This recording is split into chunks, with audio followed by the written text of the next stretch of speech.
Now, thus far, we've only looked at simple scalar type variables in C.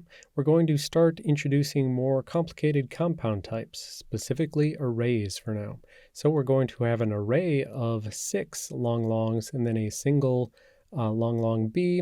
We're going to initialize B. We're going to initialize A of 1, and we're going to do some math on A of 1 plus B, store the value into A of 4, and return A of 4 as the long return value.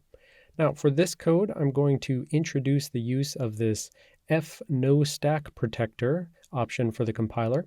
And this is because basically the compiler said, hey, you've got an array here. I think you might accidentally cause a buffer overflow. So it introduces a stack protector, also known as stack cookie or stack canary.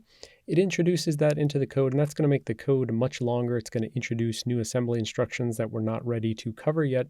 So I added no stack protector to turn off the security and force it to generate more simple code for optimization level 0. So with that, here's our pop-up of code, and we have a new assembly instruction to cover. Add, not add I, which we've seen many times before, but just plain add. And what does add do? Well, it is taking source1 plus source2 and storing it into the destination register. Simple, elegant add.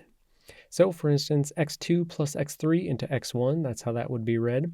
But it's worth saying that normal RV32I, those instructions usually don't have two operand forms. So they always require you to say two operands to be added, subtracted, multiplied, whatever, two operands and a destination operand.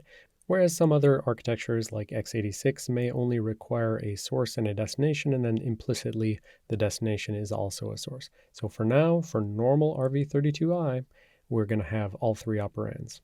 So yep, nothing like this. No R destination implicitly being a source. Okay, well, you've done it before and you're going to do it again, and you're going to do it many more times after this. It's time to go ahead and throw this compiled output into the debugger and figure out what the stack looks like for these new compound arrays. So where is array of 0? Where is array of 1, 4, B? You got to figure that out based on stepping through the code. So go ahead and stop and step through the assembly and draw yourself a stack diagram.